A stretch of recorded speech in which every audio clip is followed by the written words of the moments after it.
Ela passou anos invisível naquele prédio. Esfregava o chão, abaixava a cabeça, não reclamava de nada. Até o dia em que um milionário apontou o dedo para ela e disse: "Se é tão esperta, traduza isso." Esperando humilhá-la, mas foi ele quem saiu sem palavras daquela sala. O documento estava sobre a mesa de reuniões quando Vera entrou na sala para recolher os copos sujos. Ela não deveria ter olhado. Sabia disso. Havia uma regra não escrita naquele prédio que todo funcionário da limpeza conhecia de cor: entrar, limpar, sair, não olhar para os papéis, não ouvir as conversas, não existir além do que a vassoura e o pano exigiam. Mas o documento estava aberto, e Vera Lopes, sem querer, leu a primeira linha. Leu e congelou. Não foi por curiosidade. Foi porque o que estava escrito naquela primeira linha, em inglês técnico, com terminologia jurídica densa, estava errado. Gravemente errado. O tipo de erro que não passa por descuido. O tipo de erro que muda o destino de uma negociação inteira. Ela piscou. Olhou de novo. Pousou a bandeja de copos no aparador com um cuidado quase cirúrgico e tentou continuar fazendo o que havia sido contratada para fazer. Mas as palavras daquele papel a seguiam como se tivessem vida própria. Vera, não é da sua conta. Recolhe os copos e vá embora. Ela estava prestes a obedecer à própria voz interior quando a porta da sala se abriu com força, e Hélio Monteiro entrou como se o ar precisasse da permissão dele para circular naquele ambiente. Hélio Monteiro tinha o tipo de presença que enchia uma sala antes mesmo do corpo chegar. Era dono da construtora Ébano, um dos maiores grupos imobiliários da região, e carregava esse peso com uma ostentação que não tentava disfarçar. Cabelos impecáveis, terno sob medida, o relógio no pulso custando mais do que Vera ganharia em anos de trabalho. Ele entrou seguido de 3 homens, 2 deles estrangeiros, claramente pela forma como observavam tudo com aquela atenção calculada de quem está avaliando um investimento, e de Renato Sampaio, seu assistente pessoal, que carregava uma pasta e um olhar permanentemente tenso. Hélio não viu Vera imediatamente. Ou se viu, não registrou. Ela era parte do cenário para ele, como as cadeiras e os quadros brancos. "Pode deixar os documentos aqui, Renato", ele disse apontando para a mesa. "Os sócios do Grupo Veltec precisam ver a versão revisada antes de assinar qualquer coisa." Um dos homens estrangeiros, de cabelos grisalhos e ombros largos, abriu a pasta e começou a folhear as páginas com expressão concentrada.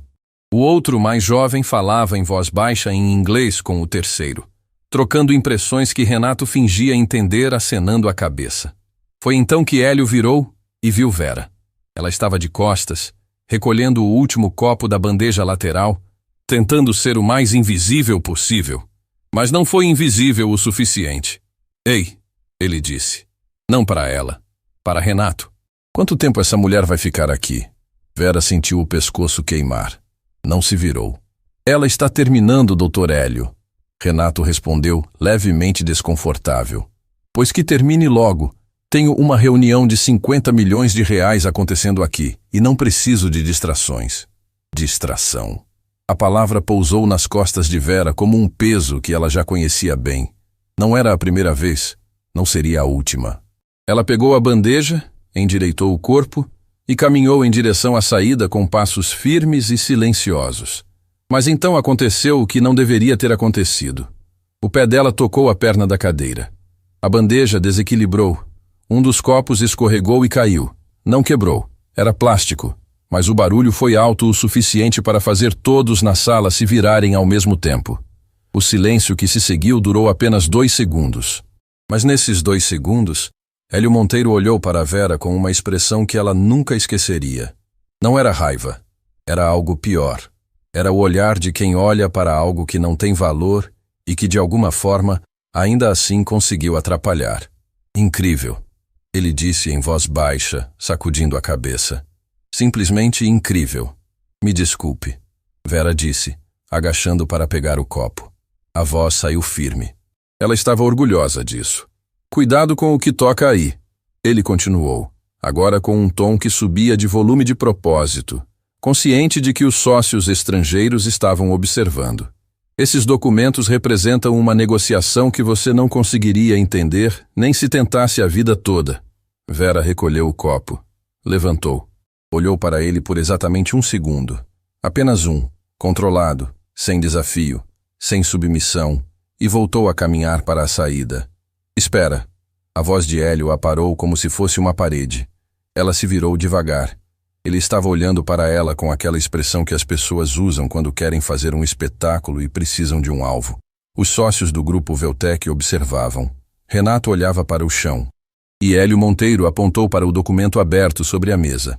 Já que você está aqui de qualquer jeito, ele disse, com um sorriso que não tinha nada de gentil. Me faz um favor. Esse trecho aqui está em inglês. Ele virou o papel na direção dela e deslizou pela mesa com a ponta dos dedos. Se é tão esperta, traduz isso para mim. O silêncio que tomou conta da sala foi diferente do anterior. Mais pesado. Mais consciente de si mesmo. Renato levantou os olhos do chão e olhou para Hélio com uma expressão que tentava dizer por que você está fazendo isso sem usar as palavras. Um dos sócios estrangeiros trocou um olhar rápido com o outro. Ninguém disse nada. Vera olhou para o documento. Estava a 3 passos de distância.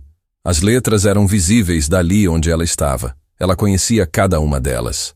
Conhecia o significado técnico de cada termo naquele parágrafo. Conhecia o contexto jurídico por trás de cada vírgula. E conhecia, acima de tudo, o erro que estava enterrado naquele texto como uma bomba sem alarme. Mas não era o momento. Ainda não. Ela olhou para Hélio com calma. Desculpe, doutor. Não me pague para isso.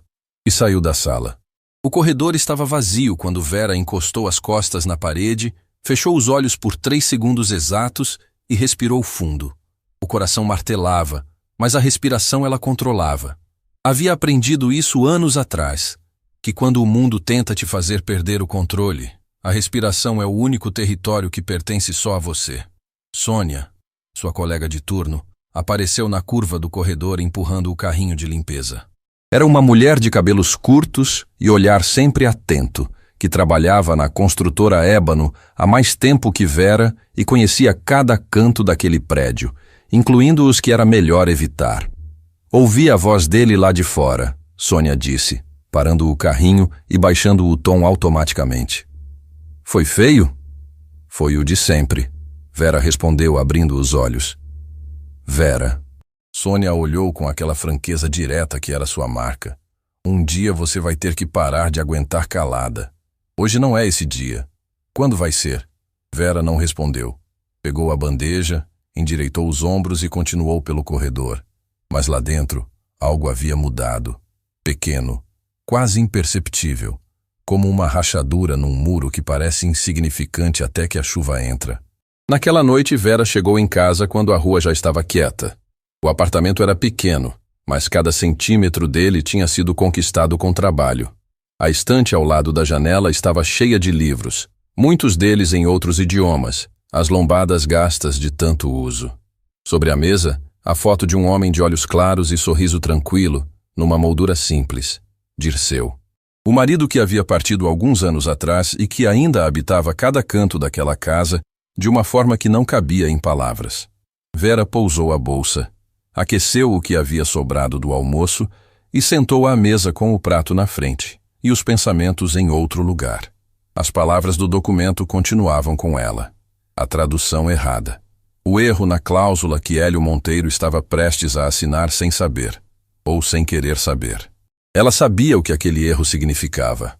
Sabia as consequências que poderia gerar. E sabia, com uma clareza que doía, que ninguém dentro daquele prédio iria ouvir uma faxineira alertar sobre isso. Do quarto, veio a voz de sua filha mais nova.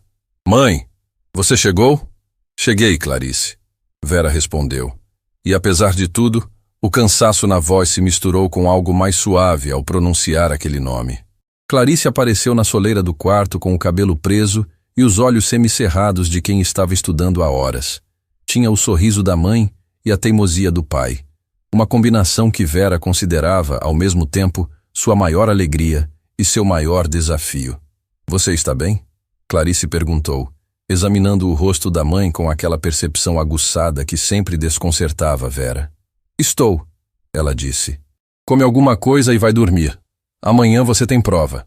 Clarice estudou a mãe por mais um momento, como se soubesse que havia algo sendo omitido. mas decidiu não insistir. Pegou uma fruta da fruteira, beijou o topo da cabeça de Vera e voltou para o quarto. Vera ficou sozinha com o prato e o silêncio. Olhou para a foto de Dirceu. Ele tinha o hábito, que ela nunca entendia completamente quando ele era vivo e que fazia falta de um jeito absurdo agora que ele não estava mais, de ouvir um problema inteiro sem dizer nada.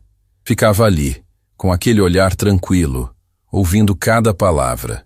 E quando ela terminava, ele dizia uma coisa só, uma frase, sempre a mesma. Vera, você nunca foi invisível.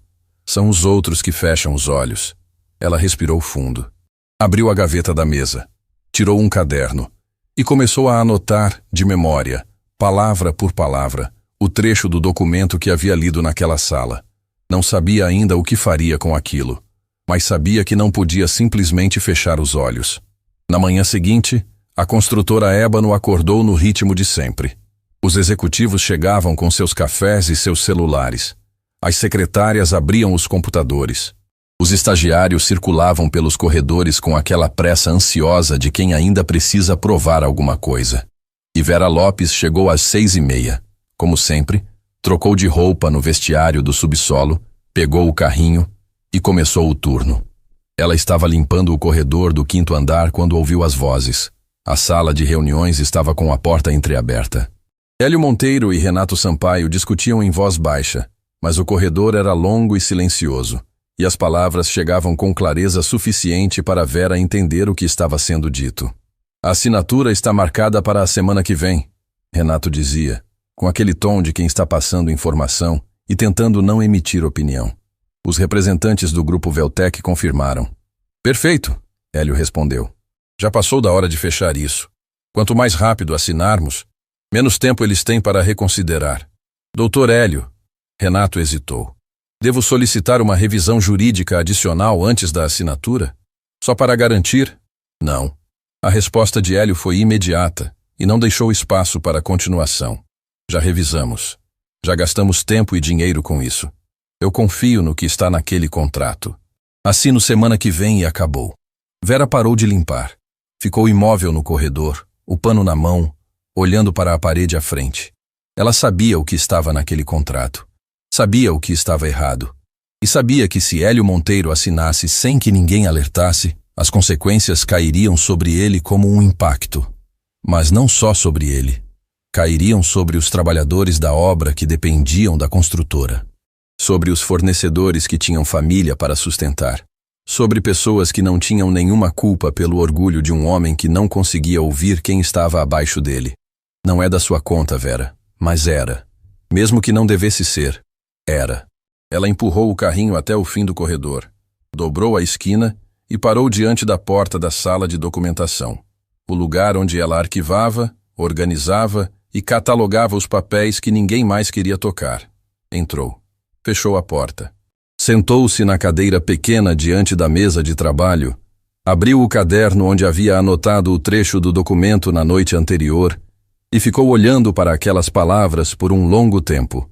Havia uma escolha a fazer, e ela sabia, com a clareza pesada de quem já carregou muita coisa sozinha, que qualquer caminho que escolhesse ia custar alguma coisa. Ficar em silêncio custaria a consciência. Falar custaria possivelmente o emprego. Ela fechou o caderno devagar, ficou quieta. E então, num gesto pequeno e quase imperceptível, endireitou a coluna. A mesma coluna que havia mantido ereta no dia anterior, quando Hélio Monteiro apontou o dedo para ela na frente dos sócios estrangeiros e disse com um sorriso frio as palavras que ele jamais imaginou que voltariam para ele como um espelho. Se é tão esperta, traduz isso para mim. Ela iria traduzir, só não da forma que ele esperava. Existe um tipo de coragem que ninguém aplaude.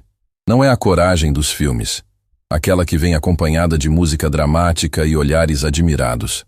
É a coragem silenciosa, quase invisível, de quem acorda cedo, coloca o uniforme, olha para o espelho e decide que vai fazer o que precisa ser feito mesmo sabendo que ninguém vai agradecer. Mesmo sabendo que pode trazer consequências. Vera Lopes conhecia essa coragem intimamente. Era a única que ela sempre teve. E foi ela que a levou, naquela manhã, a dobrar o caderno dentro do bolso do avental. empurrar o carrinho pelo corredor do terceiro andar e parar diante de uma porta que ela nunca havia tocado por vontade própria. A placa dizia: Departamento Jurídico, Doutora Patrícia Fontes. Vera respirou. Bateu 3 vezes. Patrícia Fontes era o tipo de pessoa que parecia ter nascido dentro de um escritório. Cabelos presos, óculos finos, mesa organizada com aquela precisão de quem controla o ambiente porque o ambiente é a única coisa que pode controlar. Havia passado os últimos anos construindo uma reputação sólida na construtora Ébano, discreta, competente, invisível à sua própria maneira. Quando viu Vera na porta, a expressão dela não foi de desrespeito, foi de confusão genuína, como quem vê algo fora do lugar esperado. Posso ajudar? Ela disse, com o cuidado educado de quem não sabe bem o que está na frente. Doutora Patrícia, Vera começou mantendo a voz baixa e direta. Eu preciso falar sobre o contrato com o grupo Veltec. Encontrei um erro no documento. Um erro sério. O silêncio que se seguiu durou apenas alguns segundos, mas foi suficiente para Vera sentir o peso da avaliação que estava sendo feita. Os olhos de Patrícia percorreram o uniforme azul, o crachá de limpeza, o caderno na mão de Vera. Como você teve acesso ao contrato? Patrícia perguntou, a voz neutra, sem julgamento aparente. Estava sobre a mesa da sala de reuniões quando entrei para limpar. Não era intenção minha, mas li sem querer. E o que vi não consigo ignorar. Patrícia retirou os óculos e os depositou com cuidado sobre a mesa.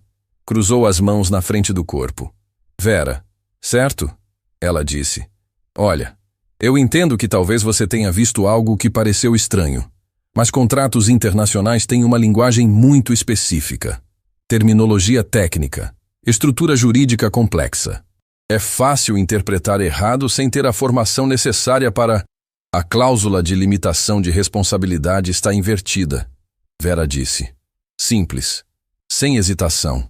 O polo que deveria assumir o ônus em caso de rescisão está trocado com o polo que deveria ser protegido. Se o contrato for assinado dessa forma, a construtora Ébano assume uma exposição financeira que não está prevista em nenhuma das negociações anteriores. Patrícia ficou imóvel. Vera abriu o caderno e colocou sobre a mesa, com as anotações que havia feito na noite anterior. Cada termo, cada referência, cada implicação escrita à mão, com uma clareza que não tinha nada de amadora. Por um momento, apenas um, fugaz, algo mudou nos olhos de Patrícia. Uma faísca, uma dúvida. O tipo de reação que uma pessoa tem quando percebe que a realidade não encaixa com o que esperava. Mas durou apenas um momento. Vera, ela disse, fechando o caderno com gentileza e devolvendo-o. Eu sei que você está tentando ajudar, e eu respeito isso, mas o contrato foi revisado pela equipe jurídica, várias vezes. Eu mesma fui uma das responsáveis pela análise. Se houvesse um erro dessa magnitude, alguém já teria identificado. Às vezes o erro mais óbvio é o último que a gente enxerga, Vera disse. Especialmente quando a gente está perto demais. Patrícia não respondeu imediatamente.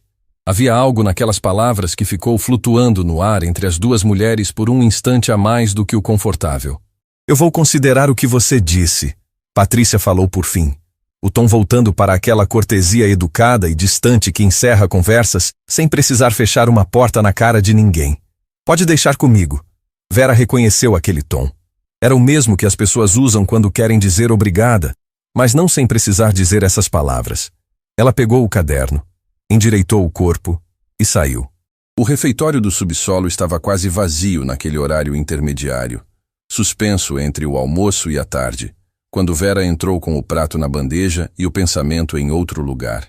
Sônia já estava lá, com o café na frente e a expressão de quem está processando alguma coisa há tempo.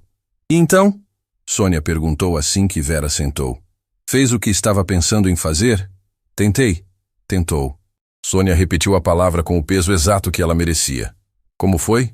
Como você imagina que foi? Sônia girou o copo entre as mãos, sem dizer nada por um momento. Então, Vera, você sabe que eu tenho o maior respeito do mundo por você. Mas preciso ser honesta porque é você que está na minha frente e não uma parede. Ela pausou. Esse prédio não vai ouvir a gente. Não importa o que a gente sabe. Não importa o que a gente viu. O uniforme que a gente usa faz parte de uma categoria que esse lugar decidiu, faz muito tempo, que não tem voz. Eu sei disso, Vera disse. Então por que continua? Vera olhou para o prato por um momento. Depois levantou os olhos para Sônia com aquela serenidade que não era indiferença. Era algo construído, tijolo por tijolo, ao longo de anos de perda e reconstrução. Porque uma vez eu fiquei em silêncio quando não deveria, ela disse. E aprendi o preço que silêncio cobra. Sônia ficou quieta. Sabia, por fragmentos de conversas ao longo do tempo, que havia algo na história de Vera que nunca era dito completamente. Algo que morava nos espaços entre as palavras. Não perguntou. Não era o momento. Mas ficou com a frase na cabeça o resto do dia. Foi no fim da tarde que a segunda descoberta aconteceu. Vera estava arquivando documentos na sala de catalogação quando encontrou, por trás de uma pasta mal encaixada na prateleira, um envelope que não deveria estar ali. Não tinha identificação na frente. Estava fechado, mas o tempo havia enfraquecido o lacre, e a aba estava levemente aberta. Ela não abriu o envelope, mas olhou para o que estava visível pela aba entreaberta.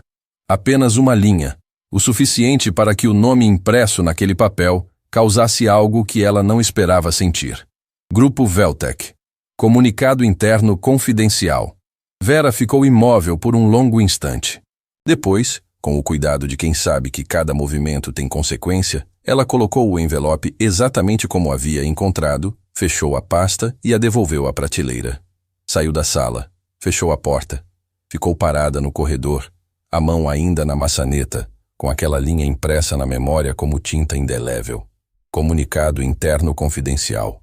O Grupo Veltec enviava comunicados internos para a construtora Ébano, antes da assinatura do contrato, sem que o nome do arquivo aparecesse no sistema de catalogação que ela própria mantinha há meses? Algo não estava certo. E o que estava errado era maior do que um simples erro de cláusula. Naquela noite, Vera não conseguiu dormir. Ficou deitada na escuridão do quarto, ouvindo o silêncio do apartamento, com o teto como interlocutor mudo de um pensamento que girava sem parar. Ao lado da cama, sobre o criado mudo, a foto de Dirceu estava virada para ela como sempre. Um hábito que Clarice achava que a mãe mantinha por saudade, e que era isso mesmo. Mas não só isso. Era também uma conversa. Dirceu, ela pensou, no silêncio que só existe entre quem já dividiu tantos anos que as palavras ficaram desnecessárias. Eu encontrei alguma coisa grande demais para o espaço que me deram nesse lugar. Ela fechou os olhos. Lembrou do dia em que Dirceu adoeceu. Não de uma vez. Foi gradual, traiçoeiro, daquele jeito cruel que algumas doenças têm de ir tomando espaço devagar até que a pessoa percebe que está ocupando mais do que a presença deveria ocupar. Ela lembrou das noites no hospital, das planilhas de medicamento que ela mesma organizava porque os formulários eram complexos demais e as enfermeiras estavam sobrecarregadas. Lembrou de como aprendeu a ler laudo, a entender prescrição, a navegar por um sistema que não foi desenhado para ser entendido por quem não tinha diploma na parede. Aprendera porque era necessário. Porque quando alguém que você ama está do outro lado de uma barreira de linguagem técnica, você destrói essa barreira. Não importa o quanto custe. Tinha feito isso com medicina, com direito, com finanças, com idiomas. Havia aprendido inglês técnico porque Dirceu, nos últimos meses, recebia correspondências de um especialista no exterior e ela queria entender cada palavra sem depender de ninguém para traduzir. Havia aprendido sozinha, com livros da biblioteca pública e horas que ela roubava do sono para não roubar do trabalho. Depois que Dirceu foi, esse conhecimento ficou silencioso, sem uso aparente. Até agora. Ela abriu os olhos no escuro. Levantou devagar, com o cuidado de quem divide o silêncio da madrugada com uma filha que dormia no quarto ao lado. Foi até a mesa da sala. Abriu o caderno. Escreveu em letras pequenas e precisas tudo o que havia visto naquele envelope. A frase, o nome, a palavra confidencial. Depois escreveu uma pergunta que não tinha resposta ainda. Por que o Grupo Veltec envia comunicados internos para cá antes de assinar um contrato que ainda está sendo negociado? Ficou olhando para a pergunta por muito tempo. E então escreveu, abaixo dela, uma segunda linha que a fez sentir um frio diferente no estômago. Não de medo, de certeza. Aquele tipo de certeza que chega quando os pedaços se encaixam de um jeito que você não queria que se encaixassem. Esse erro no contrato. E se não for um erro? Na manhã seguinte, Vera chegou mais cedo que o habitual. O prédio ainda estava acordando quando ela passou pela catraca com o crachá e desceu para o vestiário. Trocou de roupa no mesmo ritmo de sempre, mas algo havia mudado nela. Não na aparência, não nos gestos. Era interno. Era o tipo de mudança que acontece quando uma pessoa para de apenas observar e começa a entender o que está vendo. Ela subiu pelo elevador de serviço. Saiu no 5º andar. Pegou o carrinho e começou o turno. Estava limpando o corredor próximo à sala de reuniões quando ouviu passos apressados e virou para ver Renato Sampaio dobrando a esquina com a pasta embaixo do braço e a expressão de quem está atrasado para algo que não pode atrasar. Ele passou por ela sem olhar. Depois parou. Virou. Vera? Ele disse. E havia algo diferente no tom. Não era o tom que as pessoas daquela empresa usavam com ela normalmente. Era o tom de quem está prestes a fazer uma pergunta que não sabe se deve fazer. Você falou com a doutora Patrícia ontem? Vera o olhou com calma. Falei.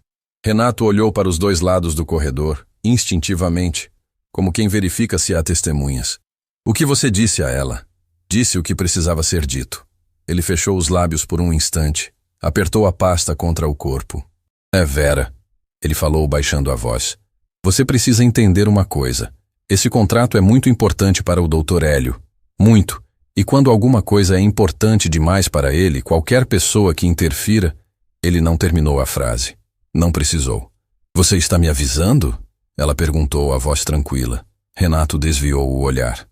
Estou dizendo que tem coisas que são grandes demais para a gente tentar segurar sozinho. Ele hesitou. Só isso. E foi embora pelo corredor. Vera ficou parada, olhando para o espaço onde ele havia estado. O coração batia com mais força, mas a expressão não mudou. Processou cada palavra que ele havia dito. Mais importante, processou o que ele não havia dito. Coisas que são grandes demais. Ela olhou para as mãos, para os dedos que seguravam o cabo do pano de limpeza com a mesma firmeza de sempre. Então pensou em Clarice, na filha que estudava até tarde e que sonhava com uma vida que Vera trabalhava para tornar possível. Pensou no risco, no que poderia perder, e depois pensou no envelope, na frase, na pergunta que havia escrito sozinha na madrugada. E se não for um erro? Se não fosse um erro, então era intencional. E se era intencional, havia alguém dentro daquele prédio que sabia. Alguém que se beneficiava do contrato errado. Alguém que preferia que ninguém de fora, especialmente não uma faxineira sem poder e sem voz, percebesse o que estava acontecendo. Vera respirou fundo. Há dias, ela havia entrado naquele prédio como alguém que só queria fazer o trabalho e ir para casa. Agora, estava no meio de algo que era muito maior do que um contrato. Maior do que o orgulho de Hélio Monteiro. Maior do que o medo de Renato. Maior, talvez, do que ela mesma havia imaginado quando tomou a decisão de não fechar os olhos. E a assinatura estava marcada para a semana seguinte. O tempo estava acabando. Há momentos na vida em que uma pessoa percebe que cruzou uma linha sem ter sentido o exato instante em que seus pés passaram por ela. Vera percebeu isso naquela manhã, enquanto esfregava o corredor do 4º andar com o mesmo movimento de sempre. Circular, firme, metódico. E se dava conta de que não estava mais apenas limpando um prédio. Estava dentro de algo. E estar dentro significava que sair sem consequências já não era uma opção simples. O aviso de Renato ainda ecoava. Tem coisas que são grandes demais para a gente tentar segurar sozinho. Ela passou o pano pela borda da parede com precisão e continuou andando. O que Renato não sabia, o que ninguém naquele prédio sabia, era que Vera Lopes havia aprendido, da forma mais dura possível, que o tamanho de uma coisa nunca foi motivo suficiente para abandoná-la. Dirceu havia lutado contra algo grande demais também, e ela havia ficado ao lado dele até o último segundo, não porque achasse que ia vencer, mas porque abandonar nunca foi uma palavra que coubesse dentro dela. Não ia começar a caber agora. Foi Sônia quem chegou até ela primeiro naquela manhã, antes mesmo do horário do café, com uma expressão que Vera não havia visto nela antes. Não era preocupação. Era algo mais urgente. mais aceso. Vera, ela disse, puxando-a levemente pelo braço para longe da movimentação do corredor. Preciso te contar uma coisa. Ontem à tarde, depois que você saiu, eu passei na frente da sala de arquivos. A porta estava entreaberta. Vera ficou quieta. Esperou. Havia 2 pessoas lá dentro. Sônia continuou, a voz baixa e controlada. Não vi os rostos direito, mas ouvi. Uma das vozes era do Marcos Bittencourt. Vera conhecia o nome. Marcos Bittencourt era o gerente administrativo da construtora Ébano, um homem que existia nas margens de tudo, que assinava documentos sem que ninguém soubesse exatamente quais, e que tinha o hábito de aparecer em lugares no momento errado, com uma explicação pronta que sempre parecia ensaiada demais. O que eles estavam dizendo? Vera perguntou. Não ouvi tudo, Sônia admitiu. Mas ouvi uma frase. Ela pausou, como quem ainda está decidindo se vai dizer ou não. Se aquela mulher da limpeza falar, precisa ser desligada antes que o contrato feche. O silêncio entre as duas durou apenas alguns segundos, mas foi o tipo de silêncio que pesa. Vera não demonstrou reação externa. Por dentro, sentiu algo se firmar. Não de medo, mas de confirmação. O envelope. A frase na madrugada. A suspeita que havia nascido sozinha sobre a mesa da cozinha, enquanto o apartamento dormia. Não era um erro acidental. Você tem certeza do que ouviu? Vera perguntou. Tenho, Sônia respondeu sem vacilação. E Vera? Ela segurou o braço dela por um instante mais longo, com aquela franqueza direta que era a linguagem dela quando o assunto era sério. Eu sei que você não vai recuar. Eu te conheço. Mas você precisa saber que tem pessoas aqui dentro que preferem que você suma antes de falar. Eu sei, Vera disse. E mesmo assim vai continuar? Vera olhou para a colega por um momento. Para aquela mulher que havia chegado ao mesmo prédio pelo mesmo caminho, que usava o mesmo uniforme, que entendia sem precisar de explicação o que custava mostrar-se num lugar que te ensinou a ser invisível. Sônia, ela disse, você tem filhos? Tenho, 2. O que você diria para eles se um dia te perguntassem o que você fez quando soube que algo errado estava acontecendo na sua frente? Sônia ficou em silêncio. Não porque não tivesse resposta, mas porque a resposta a alcançou num lugar fundo demais para ser respondida com palavras rápidas.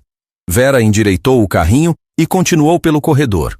A tarde chegou carregada de uma tensão que o prédio inteiro parecia sentir sem conseguir nomear. Vera estava catalogando documentos na sala de arquivos, a mesma sala onde o envelope havia sido encontrado, quando a porta se abriu sem aviso e Patrícia Fontes entrou. Vera não se virou imediatamente. Continuou organizando a pasta entre as mãos com o mesmo ritmo cuidadoso. Vera, Patrícia disse, e o tom era diferente do dia anterior. Havia perdido aquela cortesia distante e ganhado algo mais tenso, mais próximo. Você pode fechar a porta? Vera fechou a pasta, se virou e fechou a porta. As duas ficaram em pé na sala pequena, cercadas por prateleiras de documentos, sob a luz fria do teto. Patrícia tinha os braços cruzados, não de arrogância, de proteção. Como alguém que está prestes a dizer alguma coisa e ainda está decidindo se é seguro dizê-la. Eu revisei a cláusula. Ela disse por fim. A que você mencionou. Vera não disse nada. Esperou. Você estava certa. Patrícia falou. E as palavras saíram com o peso de quem precisou de muito esforço para montá-las nessa ordem. A inversão está lá, exatamente onde você disse. E as implicações são... Ela pressionou os lábios por um instante. São graves. Se esse contrato for assinado dessa forma, a construtora Ébano assume uma responsabilidade financeira, que pode comprometer operações inteiras. O silêncio que se seguiu foi diferente de todos os outros daquela semana. Era o silêncio de uma verdade que finalmente encontrou alguém disposto a ouvi-la. Por que você não agiu ontem? Vera perguntou. Não com raiva, com genuína necessidade de entender. Patrícia desviou o olhar por um instante. Quando voltou, havia algo mais honesto nos olhos dela. Porque eu tenho família para sustentar, ela disse. Porque eu conheço o Dr. Hélio há anos e sei o que acontece com quem contraria ele. Porque quando você entrou aqui ontem com aquele caderno, minha primeira reação foi me proteger. Uma pausa. Não estou orgulhosa disso. Vera a observou. Via naquela mulher algo que reconhecia. Não a circunstância, mas a mecânica. O cálculo que as pessoas fazem quando o risco é real e a voz que diz fica quieta é mais imediata do que a que diz faz o certo. E agora? Vera perguntou. Agora eu sei que não posso fingir que não vi. Patrícia respondeu. Mas também não posso ir direto ao Dr. Hélio com isso. Você sabe como ele reagiu quando você tentou. Imagine comigo. Então, o que você está propondo? Patrícia respirou fundo. Tem alguém acima do Dr. Hélio na estrutura societária da empresa. Um dos sócios fundadores, Augusto Meirelles. Ele se afastou da gestão operacional há algum tempo, mas continua sendo o maior acionista. Ela escolhia cada palavra com cuidado. Se o contrato tivesse chegado ao conhecimento dele antes da assinatura, ele teria autoridade para suspender tudo. Vera processou aquilo. Você tem contato com ele? Tive no passado. Mas se eu ligar para ele agora, sem prova concreta do erro, vai parecer que estou agindo por interesse próprio. Vai parecer que estou tentando sabotar uma negociação da empresa. Patrícia a olhou diretamente. Mas se a denúncia viesse de uma fonte externa à cadeia de decisão, de alguém que não tem cargo nem interesse político nessa empresa, Vera entendeu o que estava sendo dito antes mesmo de Patrícia terminar. Você está me pedindo para ser essa fonte. Estou te dizendo que essa é a única saída que não destrói a todos nós no processo. O silêncio voltou, mas agora era um silêncio de peso diferente. Não de impasse, mas de decisão. Vera pensou em Clarice. Pensou no emprego. Pensou na manhã em que aceitara aquela vaga na construtora Ébano, porque precisava pagar a faculdade da filha e as contas do apartamento, e não havia outra opção no horizonte daquele mês difícil. Pensou em tudo que poderia perder. Então pensou no envelope, no nome impresso naquela linha. Em Marcos Bittencourt, dizendo que ela precisava ser desligada antes que o contrato fechasse. Em Hélio Monteiro, apontando o dedo com um sorriso que não tinha nada de gentil e dizendo: se é tão esperta, traduz isso. Me dá o contato de Augusto Meirelles, Vera disse. Naquela noite ela não foi direto para casa. Ficou sentada num banco de praça a 2 quadras do prédio, com o celular na mão e o número que Patrícia havia escrito no verso de um cartão de visita. A praça estava quieta. O vento movia as árvores com aquela leveza de fim de tarde que não combina com o peso de certas decisões. Ela olhou para o número por muito tempo. Ligou. Chamou 3 vezes. 4. 5. Ninguém atendeu. Vera baixou o celular devagar. Respirou. Guardou o cartão no bolso interno da bolsa, com o cuidado de quem guarda algo que não pode perder. Estava se levantando do banco quando o celular vibrou na mão. Uma mensagem. Número desconhecido. Vi uma chamada perdida desse número. Quem é? Vera ficou imóvel por um segundo. Depois digitou. Meu nome é Vera Lopes. Trabalho na construtora Ébano. Preciso falar sobre o contrato com o Grupo Veltec antes que ele seja assinado. É urgente. Enviou. Esperou. A praça estava silenciosa. Ao longe, um carro passou devagar. Uma criança chamou alguém lá no fundo da rua. O vento continuou movendo as árvores como se o mundo inteiro não estivesse suspenso naquele instante. A resposta chegou 2 minutos depois. Apenas 4 palavras. Amanhã. 8 da manhã. E então, um endereço. Vera ficou olhando para a tela por um longo tempo. O coração martelava. Não de medo. De algo que não era exatamente coragem, mas que morava no mesmo lugar que ela. Era a sensação de uma porta que finalmente estava se abrindo para alguém que havia passado tempo demais do lado de fora. Ela chegou em casa quando Clarice já havia jantado e lavado a louça.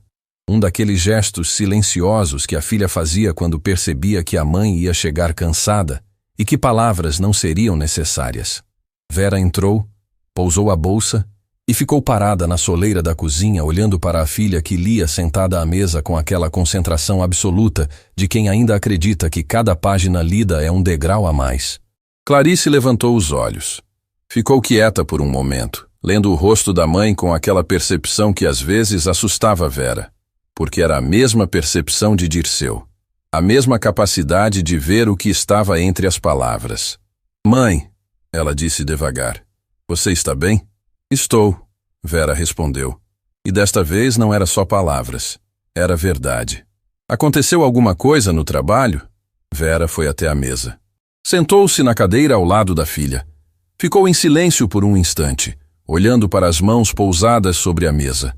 As mesmas mãos que haviam segurado a vassoura e o pano por anos, que haviam virado páginas de dicionários na madrugada, que haviam apertado a mão de Dirceu no hospital e que agora seguravam um cartão com um número que poderia mudar tudo. Clarice, ela disse, você se lembra do que o seu pai sempre dizia sobre fazer o certo? A filha fechou o livro devagar. Que fazer o certo raramente é fazer o fácil. Ela respondeu de cor, com aquela naturalidade de quem repete algo que ouviu tantas vezes que virou parte do próprio pensamento. Vera assentiu. Pois é, ela disse. Amanhã eu vou tentar fazer o certo. Clarice ficou olhando para a mãe por um momento longo.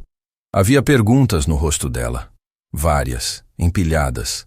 Mas havia também algo mais maduro do que perguntas. Era confiança. A confiança de quem cresceu vendo uma mulher carregar o peso do mundo sem nunca jogar esse peso em cima de ninguém.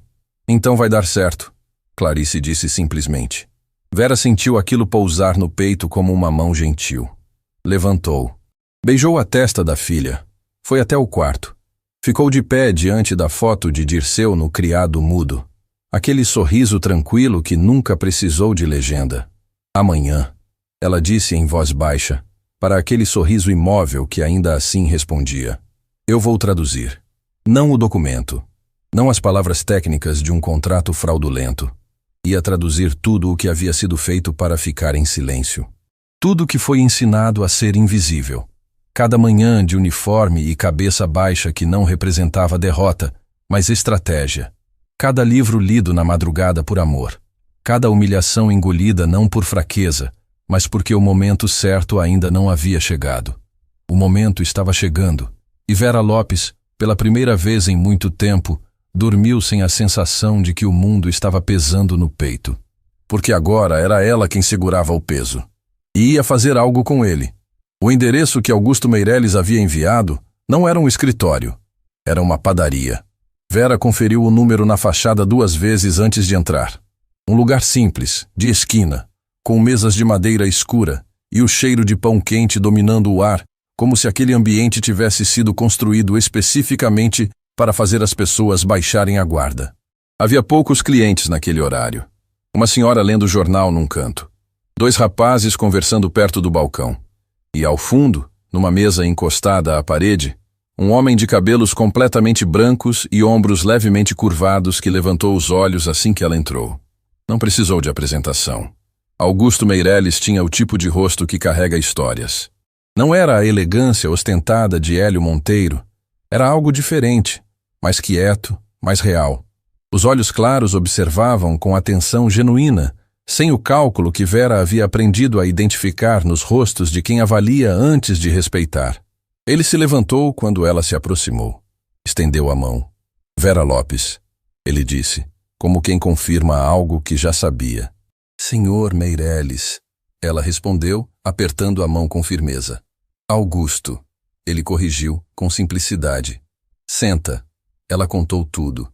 Não de forma atropelada, não com a urgência nervosa de quem tem medo de não ser ouvido. Contou com a precisão de quem passou dias organizando cada peça na ordem certa. O documento sobre a mesa.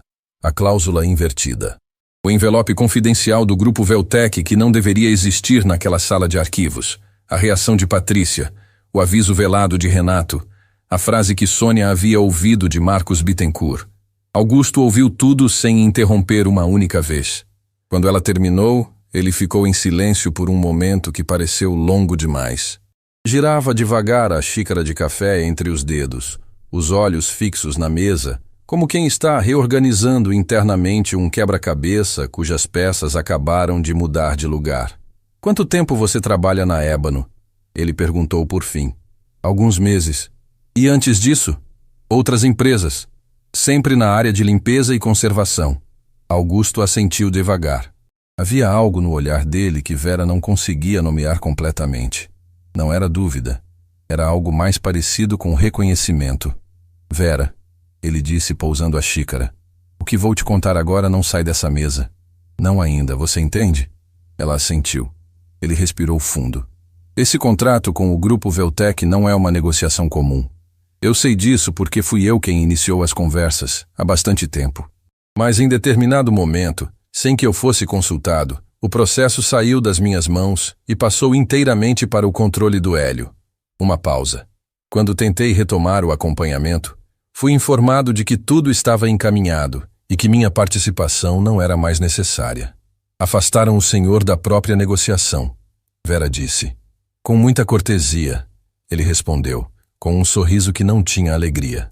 É como funciona quando alguém quer que você não veja o que está acontecendo. Não te expulsam. Te agradecem e te convencem de que seu trabalho já está feito. Vera processou aquilo, cada palavra encaixando com o que ela já sabia. O envelope que encontrei, ela disse. O comunicado interno do Grupo Veltec nunca deveria ter chegado até a Ébano por canais informais, Augusto confirmou, e a voz baixou um tom. Se chegou, significa que há comunicação direta entre alguém de dentro da nossa empresa e alguém do Grupo Veltec que não passa pelos registros oficiais. Comunicação que não quer ser rastreada. O silêncio que se instalou entre os dois era diferente de todos os outros da semana. Era o silêncio de duas pessoas que chegaram ao mesmo lugar por caminhos distintos e que agora estão olhando para o mesmo abismo. Marcos Bittencourt, Vera disse. Augusto não respondeu imediatamente, mas a forma como os olhos dele se fixaram na xícara foi resposta suficiente. O senhor já suspeitava, ela percebeu. Tinha indícios, ele admitiu. Sem prova, sem nada concreto o suficiente para levar adiante. Ele levantou os olhos para ela. Até agora. Vera saiu da padaria com o peso de quem entrou num túnel, pensando que havia luz no final, e descobriu que a luz era maior do que o túnel comportava. A situação não era simples. Não era um erro de redação, nem uma distração de advogado. Era uma estrutura. Alguém dentro da construtora Ébano havia trabalhado para que o contrato fosse assinado com a cláusula invertida, o que significava que, em caso de rescisão futura, seria a Ébano pagando uma multa milionária ao Grupo Veltec, e não o contrário. Uma transferência de risco disfarçada de contrato legítimo. E alguém, do lado de fora, estava esperando exatamente por isso. Enquanto andava de volta em direção ao ponto de ônibus, Vera sentiu o peso daquele entendimento nos ombros. Não era mais sobre um emprego. Não era mais sobre ela. Era sobre trabalhadores que não sabiam que a empresa que pagava seus salários estava prestes a ser esvaziada por dentro. Eram famílias. Eram vidas construídas sobre uma fundação que alguém estava corroendo em silêncio. Ela parou no meio da calçada. Respirou. Tirou o celular do bolso e mandou uma mensagem para Patrícia Fontes. Encontrei o Sr. Augusto. Precisamos conversar hoje ainda. É maior do que pensávamos. A resposta veio em menos de 1 minuto. Sei onde você está. Olha para trás. Vera se virou. Patrícia estava parada a poucos metros, encostada numa grade, com a pasta abraçada ao corpo e uma expressão que misturava alívio e tensão de um jeito que não cabia bem num rosto só. Eu também tive uma reunião esta manhã, Patrícia disse quando Vera se aproximou. Não foi planejada. Com quem? Com Marcos Bittencourt. Vera ficou imóvel. Ele me chamou na sala dele logo cedo. Patrícia continuou, a voz baixa, os olhos atentos ao movimento da rua. Disse que havia chegado ao conhecimento dele que eu tinha tido uma conversa inadequada com uma funcionária da limpeza sobre assuntos internos da empresa. Disse que esse tipo de comportamento poderia ser interpretado como quebra de confidencialidade. Ele a ameaçou. Com muita elegância, Patrícia respondeu, e havia amargura genuína naquelas palavras. Igual ao que o Augusto acabou de te contar, eu imagino. Ninguém faz ameaça direta nesse ambiente. Tudo é sugestão. Tudo é cuidado com o que você está fazendo. Tudo é sorriso com faca embaixo da mesa. Vera olhou para ela por um momento. Para aquela mulher que no dia anterior havia fechado o caderno e devolvido com uma cortesia fria, e que agora estava do lado de fora de um prédio, na rua, com vento no cabelo e medo nos olhos, escolhendo um caminho diferente. Por que você veio? Vera perguntou. Depois do que ele disse, você poderia ter ficado quieta. Estava mais segura assim. Patrícia ficou em silêncio por um instante. Depois, tenho uma filha, ela disse. Ela tem anos pela frente de vida pela frente. E um dia, ela vai me perguntar que tipo de pessoa eu fui. Uma pausa pequena, mas cheia. Não quero ter que mentir para ela. Vera sentiu aquilo atravessar o peito como uma agulha fina, não de dor, de reconhecimento, da mesma fibra que havia levado ela mesma até ali. As duas ficaram um momento em silêncio na calçada, com o movimento da cidade ao redor, completamente alheio ao peso daquele instante. Augusto vai agir? Patrícia perguntou. Ele precisa de prova concreta. Vera respondeu. O envelope que encontrei, se ainda estiver lá. Patrícia fechou os olhos por um segundo. Vera, ela disse, se Marcos já sabe que você falou comigo, ele sabe que você está se movendo. Aquele envelope pode não estar mais onde estava. Eu sei. E mesmo assim você vai tentar? Vera colocou a bolsa melhor no ombro. Olhou para a direção do prédio, que dali não estava visível, mas cuja presença ela sentia como se estivesse na frente dela. Tem algo que Dirceu me ensinou, ela disse, mais para si do que para Patrícia. Que a prova de uma coisa raramente desaparece completamente. Ela muda de lugar. Ela se esconde. Mas deixa rastro, sempre deixa rastro. Patrícia a olhou com uma expressão que Vera não soube classificar na hora. Só mais tarde, pensando naquele momento, entenderia que era admiração. Do tipo que nasce quando uma pessoa reconhece em outra uma qualidade que ela própria está tentando encontrar em si mesma. Vera voltou ao prédio na hora do almoço, quando o movimento dos corredores era menor e a atenção das pessoas estava voltada para outras direções. Desceu pelo elevador de serviço. Passou pelo corredor do arquivo. A porta estava fechada, o que não era o normal naquele horário. Ela colocou a mão na maçaneta. Respirou. Abriu. A sala estava arrumada, as prateleiras organizadas. Nada fora do lugar aparente. Vera foi diretamente até a prateleira onde havia encontrado o envelope. A pasta estava lá, bem encaixada. Encaixada demais, na verdade. Com aquela precisão artificial de quem reorganizou algo com cuidado e atenção excessiva para que parecesse intocado. Ela abriu a pasta.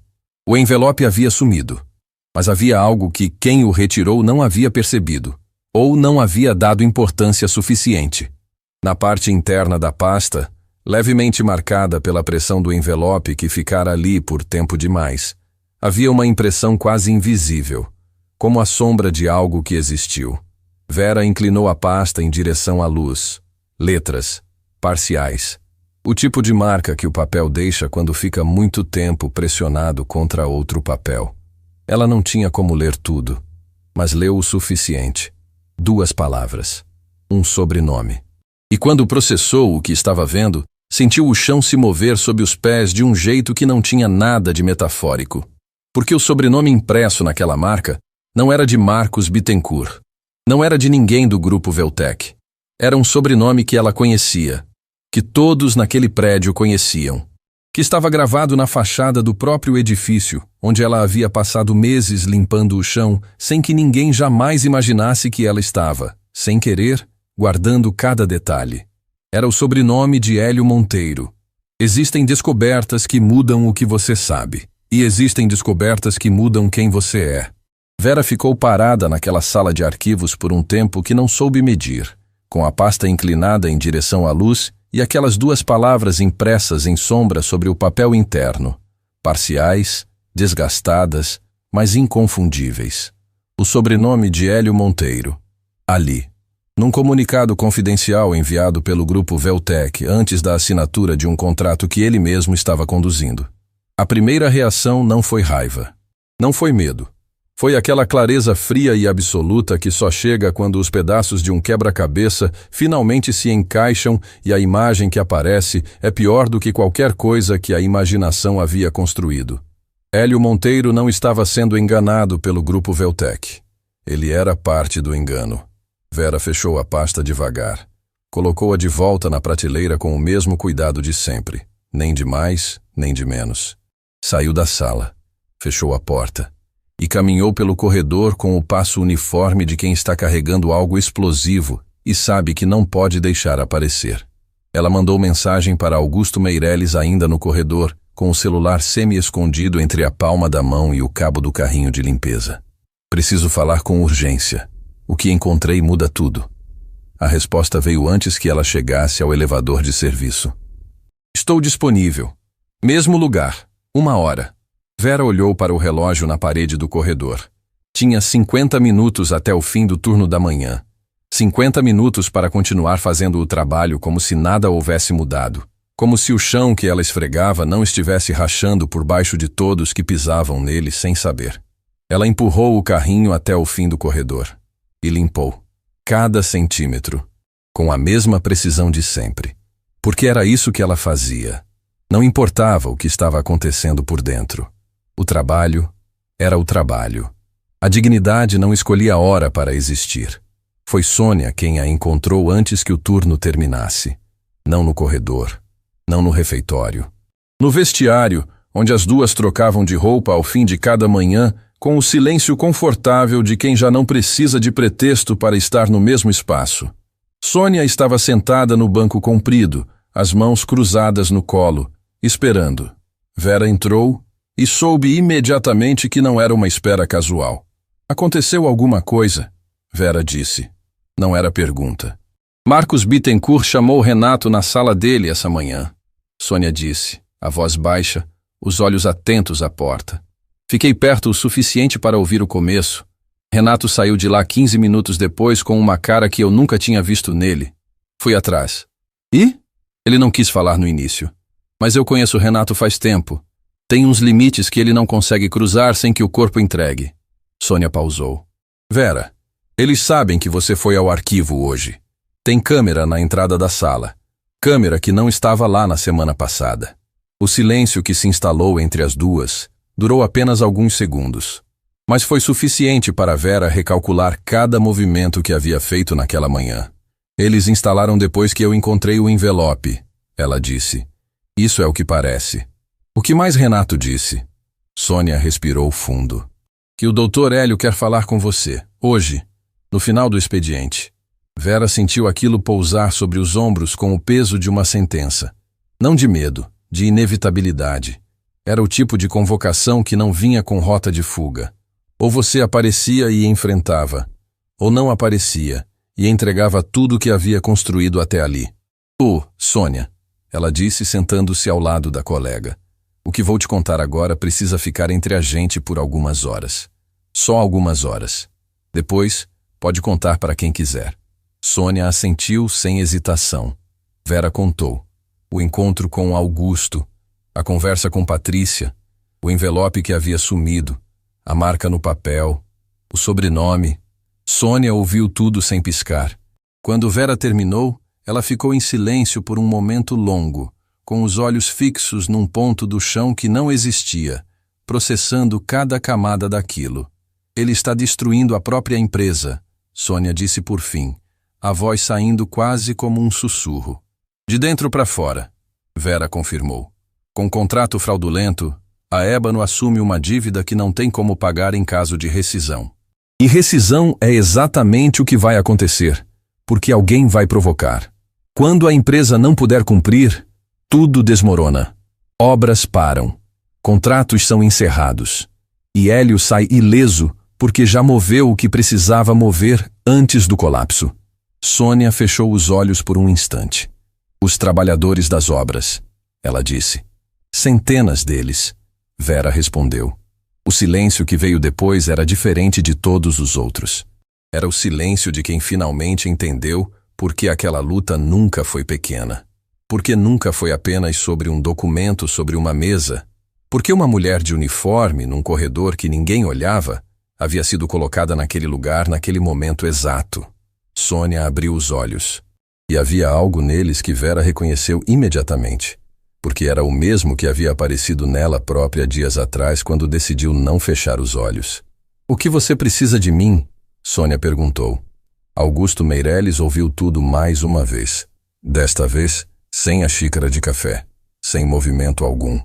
Sentado absolutamente imóvel na mesma mesa da padaria de esquina, com os olhos fixos em Vera enquanto ela descrevia a marca no papel, o sobrenome, a câmera instalada na entrada do arquivo. Quando ela terminou, ele ficou em silêncio por um tempo que ela não tentou preencher. Ele está saindo, Augusto disse por fim. A voz era baixa, mas havia dentro dela algo que vibrava como uma estrutura prestes a ceder. Hélio está saindo e levando tudo que pode carregar. E o contrato é a alavanca que vai fazer a empresa dobrar depois que ele for embora. O senhor sabia que ele estava planejando sair? Tinha sinais, ele admitiu. Desinvestimentos pequenos, movimentações que sozinhas não significam nada, mas juntas. Ele sacudiu levemente a cabeça. Fui lento demais para juntar. Agora temos o suficiente? Augusto olhou para ela com aquela atenção direta que havia sido sua marca desde o primeiro momento. Você entende o que vai acontecer se eu acionar isso formalmente? Ele disse. Não estou perguntando se você está disposta. Estou perguntando se você entende o tamanho do que vem depois. Seu nome vai aparecer. Sua posição na empresa não vai sobreviver a isso. As pessoas que Hélio colocou nesse prédio não vão te tratar bem quando isso vier à tona. Eu sei, Vera disse. E você perdeu o emprego outras vezes? Perdi coisas maiores, ela respondeu. O emprego eu encontro de volta. Tem coisas que, uma vez perdidas, não voltam mais. E eu não consigo viver carregando a consciência de que fiquei em silêncio quando não deveria. Augusto ficou olhando para ela por um longo momento. Então, pela primeira vez desde que se conheceram, ele sorriu. Não um sorriso de estratégia. Um sorriso real, daqueles que sobem pelos olhos. Dirceu era seu marido? Ele perguntou de repente. Vera ficou levemente imóvel. Era, ela respondeu. Como o senhor sabe o nome dele? Não sabia até agora, ele disse. Você disse o nome em voz baixa quando falou de rastros. Dirceu me ensinou que a prova nunca desaparece completamente. Uma pausa. Era o jeito que você disse, como quem cita alguém que ainda está presente de alguma forma. Vera sentiu a garganta apertar. Não de tristeza, de algo mais complexo. De gratidão, talvez, pela raridade de ser ouvida com esse tipo de atenção. Era um homem bom. Ela disse simplesmente. Deve ter sido, Augusto respondeu, porque formou uma mulher extraordinária. Vera estava de volta ao prédio quando o expediente entrava em sua última hora. O convite de Hélio Monteiro ainda estava ali, suspenso como uma tempestade que se anuncia, mas ainda não chegou. Ela sabia que precisava ir. Sabia o que aquilo representava. Ele havia descoberto que ela estava se movendo e queria contê-la antes que fosse tarde demais. O que ele não sabia era que tarde demais já havia chegado. Enquanto aguardava no corredor, o celular vibrou. Era Patrícia. A mensagem era curta, direta. Apenas 2 linhas. Consegui acesso ao sistema de contratos. Tirei cópia da versão original antes de qualquer alteração. Data, hora, usuário que fez as mudanças, tudo registrado. Tem o nome de Marcos Bittencourt e uma senha de acesso que não é dele. Vera leu 2 vezes. Depois digitou. Guarda com você. Não manda por aqui. Quando eu sair da reunião com ele, a gente passa para o Augusto juntas.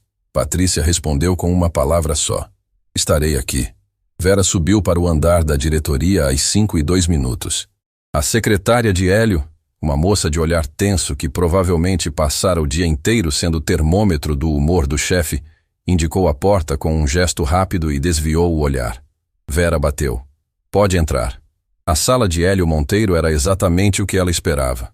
Grande, decorada com aquela precisão de quem quer que o ambiente comunique poder antes que qualquer palavra seja dita.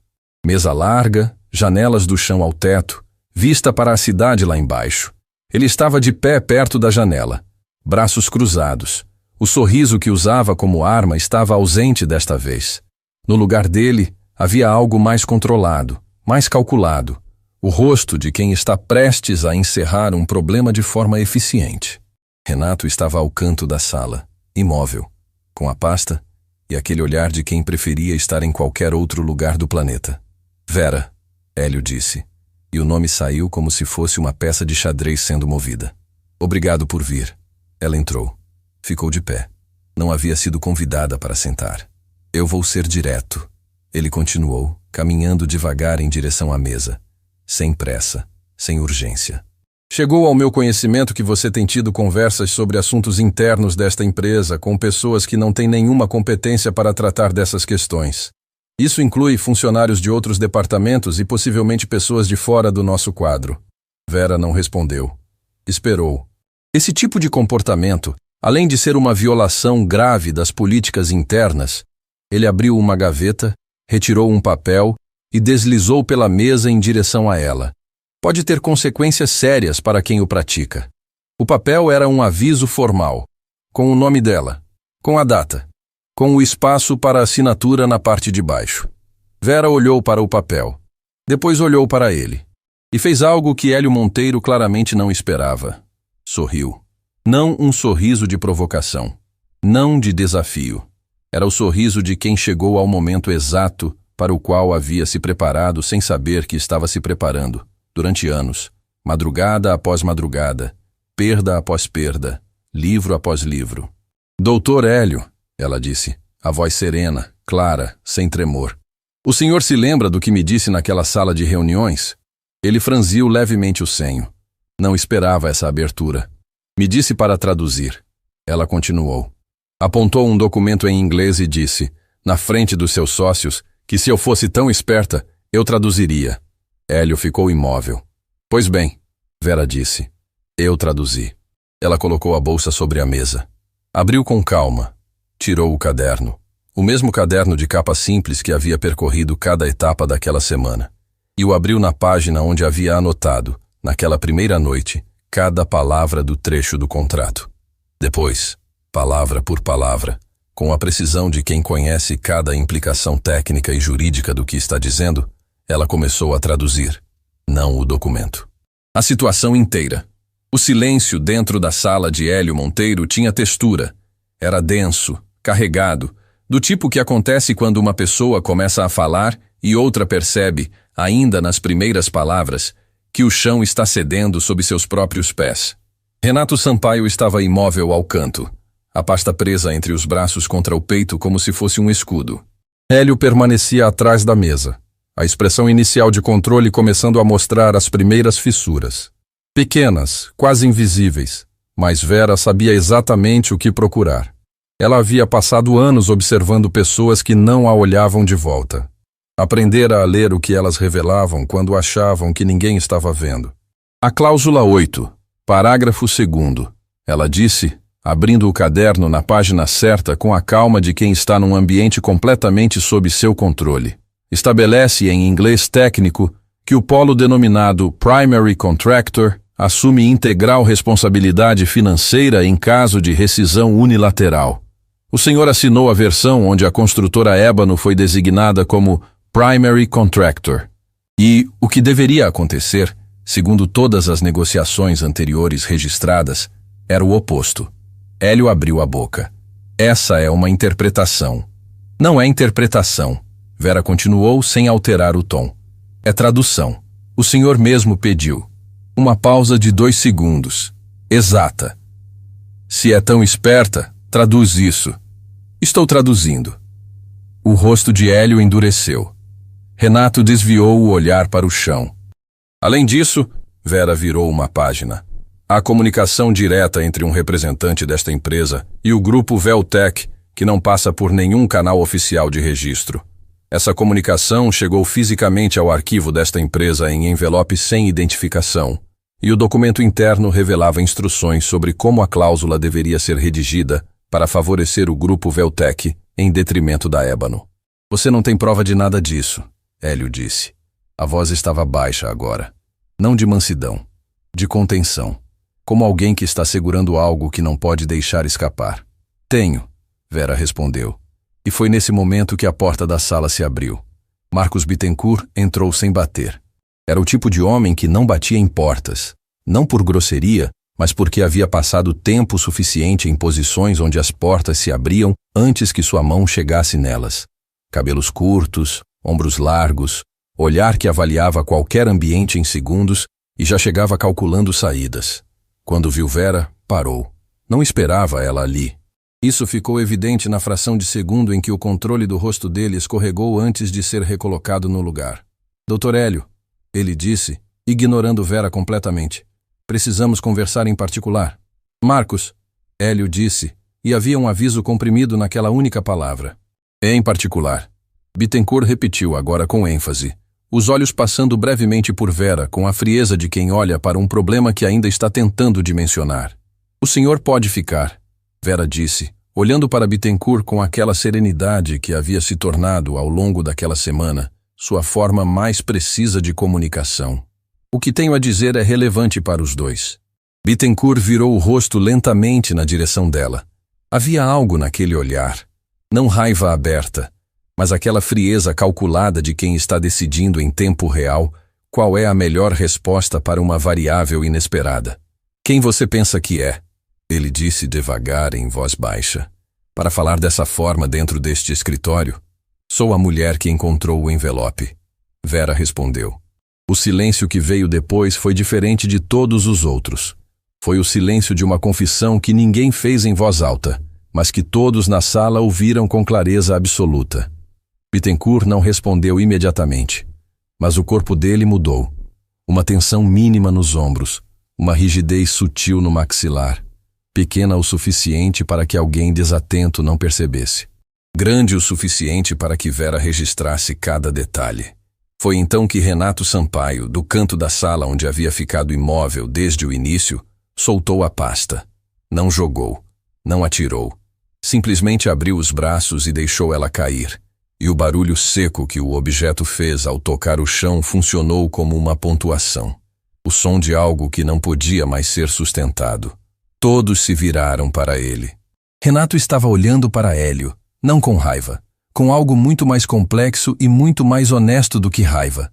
Era o olhar de alguém que passou tempo demais carregando um peso que não era seu e que finalmente parou de fingir que aquilo não custava nada.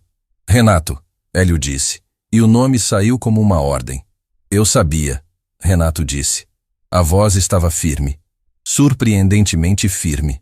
Não de tudo, não dos detalhes, mas sabia que alguma coisa estava errada nessa negociação faz semanas. E fiquei quieto porque... Ele pausou. E a pausa durou o tempo exato de uma pessoa encarando a própria imagem num espelho. Porque eu tinha medo de perder o emprego. Renato, Hélio repetiu, agora com um tom diferente. Mais frio. Eu avisei ela. Renato continuou, e olhou brevemente para Vera antes de voltar os olhos para o chefe. Aqui neste corredor, alguns dias atrás, disse que havia coisas grandes demais para ela tentar sozinha. Não disse porque estava do lado dela. Disse porque estava tentando me proteger. Uma pausa. Envergonha-me até agora. O apartamento inteiro da arrogância de Hélio Monteiro parecia estar desmoronando em câmera lenta. Bittencourt deu um passo em direção a Renato, mas Vera falou antes que ele chegasse mais perto. O senhor Augusto Meirelles está esperando no andar de baixo, ela disse. A frase pousou na sala como uma pedra jogada numa superfície de vidro. Hélio virou o rosto para ela com uma velocidade que denunciava o quanto aquele nome ainda exercia sobre ele uma autoridade que ele nunca havia conseguido eliminar completamente, por mais que tentasse. O quê? Ele está aqui, Vera confirmou.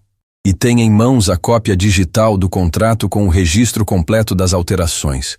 Data, horário, usuário que executou cada modificação. Ela olhou para Bittencourt por um momento.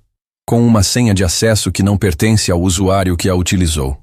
Bittencourt ficou absolutamente imóvel. Era a primeira vez desde que havia entrado naquela sala que o controle dele parecia genuinamente ameaçado. Não pelo medo de Vera, ela sabia disso. Pelo que Vera representava naquele momento. Pelo fato de que alguém sem cargo, sem poder formal, sem nenhum dos instrumentos que aquele ambiente reconhecia como válidos, havia desmontado peça por peça uma estrutura que havia levado tempo e cuidado considerável para ser construída. Isso é... Hélio começou, e a voz saiu diferente, menor, mais humana do que qualquer coisa que Vera havia ouvido dele até então. Isso é uma situação que pode ser resolvida internamente. Não precisa... Já passou do ponto de resolução interna, Vera disse. Passou quando o senhor instalou uma câmera no arquivo depois que eu encontrei o envelope. Passou quando o senhor Bittencourt ameaçou a doutora Patrícia. Passou quando alguém tentou me fazer assinar um aviso formal para me silenciar antes que o contrato fechasse. Ela pegou o papel que Hélio havia deslizado pela mesa minutos antes, o aviso formal com o nome dela, e o colocou de volta na frente dele. Não vou assinar, ela disse. E se o senhor quiser me demitir, pode fazer isso. Mas vai fazer isso com o senhor Augusto Meirelles, a doutora Patrícia Fontes, e o registro completo das alterações fraudulentas como testemunhas do motivo real. Augusto Meireles entrou na sala 4 minutos depois. Vera havia mandado a mensagem ainda dentro do escritório de Hélio, com o celular abaixo da linha da mesa, 3 palavras apenas. Pode subir agora. Augusto não veio sozinho. Ao lado dele estava Patrícia Fontes, com a pasta que carregava há dias finalmente aberta.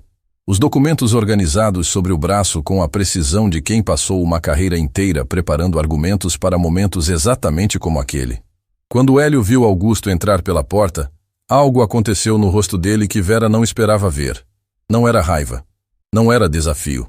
Era algo muito mais complexo. A expressão de alguém que passou anos construindo uma versão de si mesmo e que num único instante vê essa versão se desfazendo diante de uma pessoa que a conhecia antes de ela existir. Augusto, ele disse. Apenas o nome, sem título, sem formalidade. Hélio, Augusto respondeu, com aquela voz quieta que não precisava de volume para ocupar o espaço. Precisamos conversar. Todos nós. Bittencourt fez um movimento em direção à porta. Marcos, a voz de Augusto o alcançou sem pressa, sem urgência. Seria melhor que o senhor ficasse. O que vem a seguir diz respeito diretamente ao senhor. E é preferível que seja aqui do que em outro ambiente menos controlado. Bittencourt parou. Ficou de pé perto da porta, sem sair, sem avançar. Como alguém que percebeu que todos os caminhos levam ao mesmo lugar e está apenas escolhendo de que forma chegar. Patrícia abriu a pasta e colocou os documentos sobre a mesa de Hélio, com uma calma que Vera reconheceu. Era a calma de quem havia passado pela própria crise de consciência e havia saído do outro lado com uma clareza que custou caro, mas que não tinha preço. O registro digital mostra as alterações no contrato. Patrícia disse, a voz profissional, direta. 3 modificações na cláusula 8, realizadas ao longo de dias diferentes, usando credenciais de acesso que pertencem formalmente ao Sr. Bittencourt, mas cujo padrão de horário e localização de acesso não coincide com a presença física dele no prédio em 2 das 3 ocasiões. O que significa?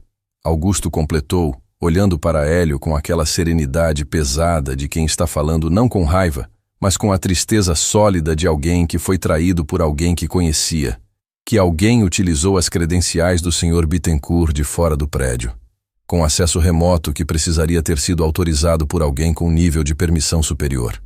Hélio não disse nada. Renato, que havia ficado parado ao canto durante toda aquela sequência de revelações, olhou para o chão e fechou os olhos por um momento. Foi Vera quem quebrou o silêncio. Quando o senhor me disse para traduzir aquele documento, ela falou, olhando diretamente para Hélio.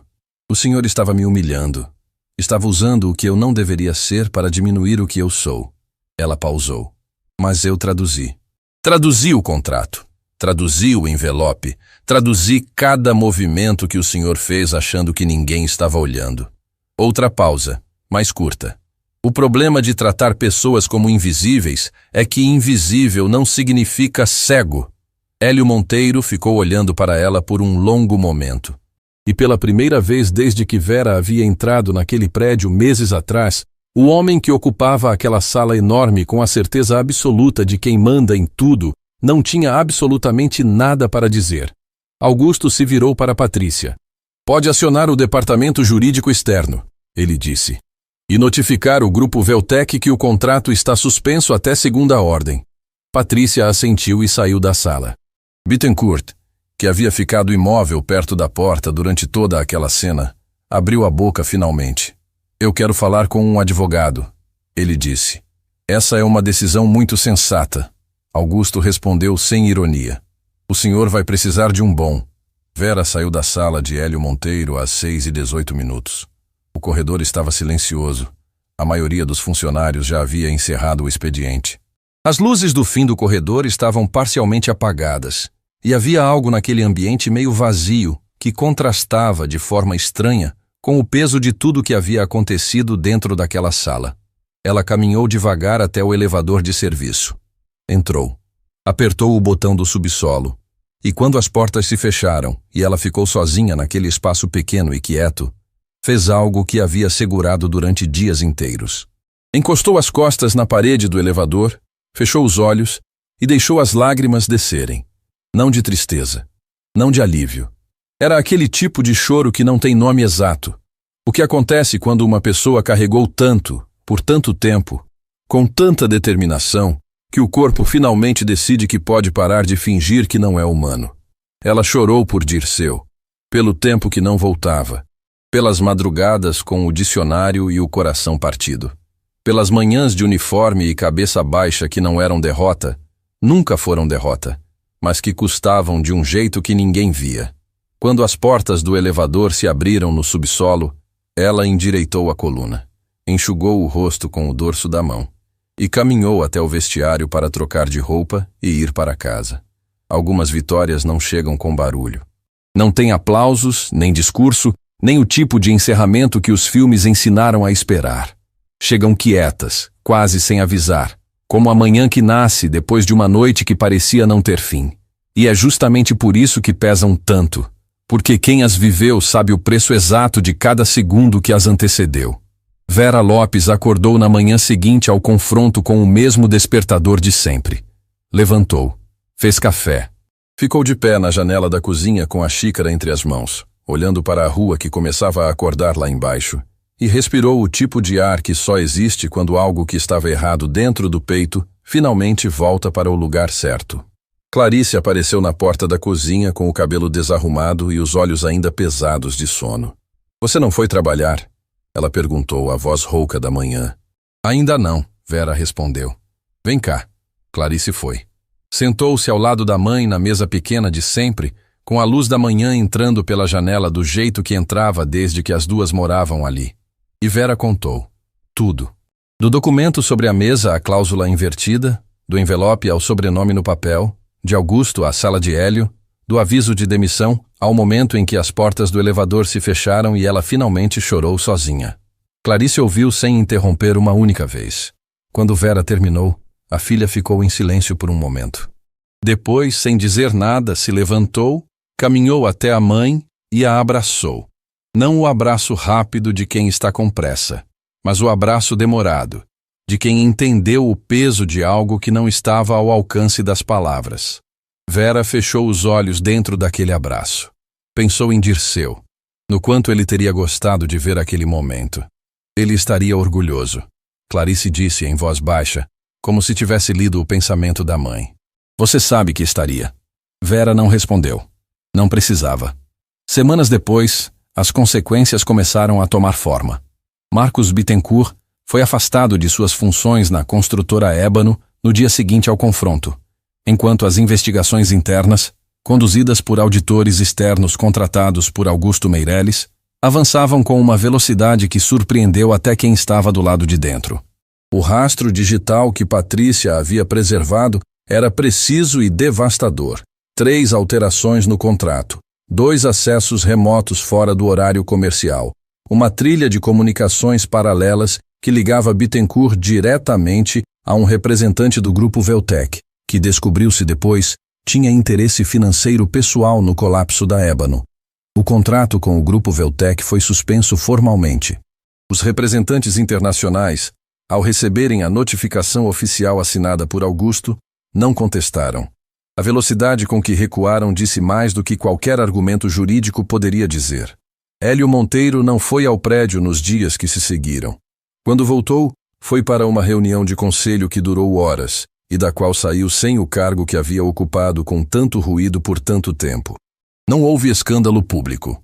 Não houve cena. Apenas o silêncio administrativo de uma saída negociada que preservava a empresa e encerrava um capítulo com a frieza cirúrgica que os grandes desmoronamentos costumam ter quando acontecem longe das câmeras. Vera soube por Patrícia numa mensagem curta enviada numa tarde comum. Ele saiu. A empresa está inteira. Você precisa saber disso. Vera leu a mensagem sentada no banco da mesma praça onde havia ligado para Augusto semanas antes. Ficou olhando para aquelas palavras por um tempo. Depois guardou o celular e ficou mais um pouco olhando para as árvores. Renato Sampaio pediu demissão voluntariamente alguns dias depois do confronto. Não foi demitido. Não foi investigado. Sua participação havia sido a omissão de quem sabia que algo estava errado e escolheu o silêncio por medo, não a cumplicidade ativa de quem construiu a fraude. Mas ele próprio entendeu, sem que ninguém precisasse dizer que não conseguiria continuar naquele ambiente carregando o peso do que havia feito e do que havia deixado de fazer. Antes de sair, foi até Vera. Ela estava no corredor do terceiro andar quando ele apareceu, sem pasta, sem o uniforme invisível de assistente que havia usado por anos. Era uma versão levemente diferente dele.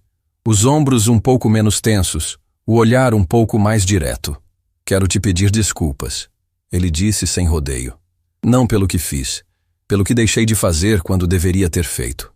Vera o olhou por um momento. Você avisou, ela disse. Do jeito que conseguiu, naquele momento você avisou. Não foi suficiente. Não foi, ela concordou sem suavizar. Mas você se levantou quando importava. Uma pausa. Isso também conta. Renato assentiu.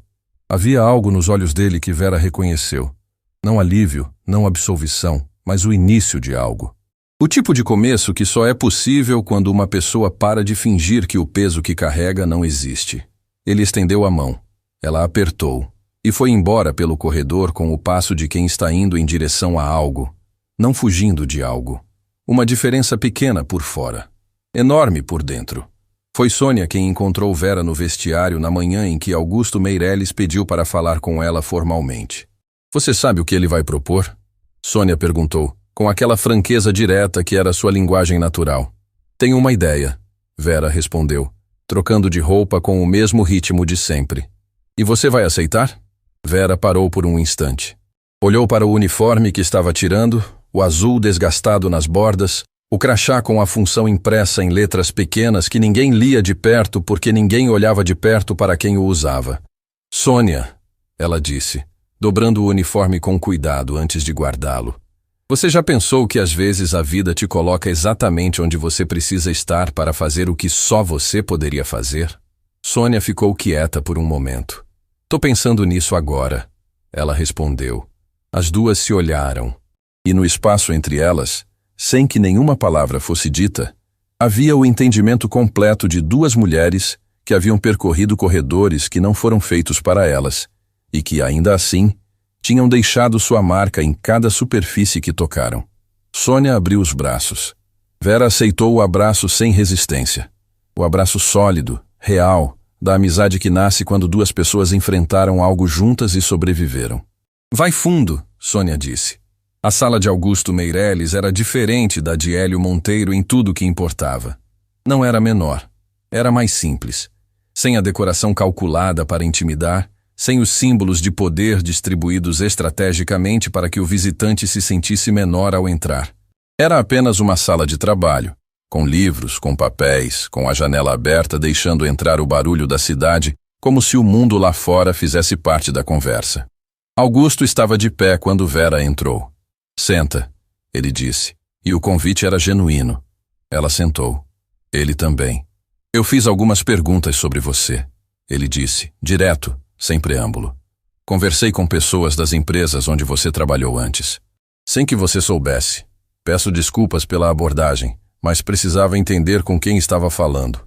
Vera esperou. Todo mundo disse a mesma coisa, ele continuou. Que você era a funcionária mais cuidadosa que já haviam tido. A mais discreta, a mais confiável. Uma pausa. E que ninguém sabia que falava 4 idiomas. Vera não respondeu imediatamente. Aprendi porque precisei, ela disse por fim. Eu sei. Augusto assentiu. Dirceu. O nome saiu com o respeito de quem trata algo precioso. Vera, o que você fez nas últimas semanas não foi apenas identificar uma fraude. Foi construir um caso sólido, gerenciar aliados em situações de pressão extrema, tomar decisões sob risco real e fazer tudo isso sem nenhum cargo, nenhuma autoridade formal e nenhuma rede de proteção. Ele pausou. Isso não é algo que se aprende em sala de aula. É algo que se é. Ela o olhou em silêncio.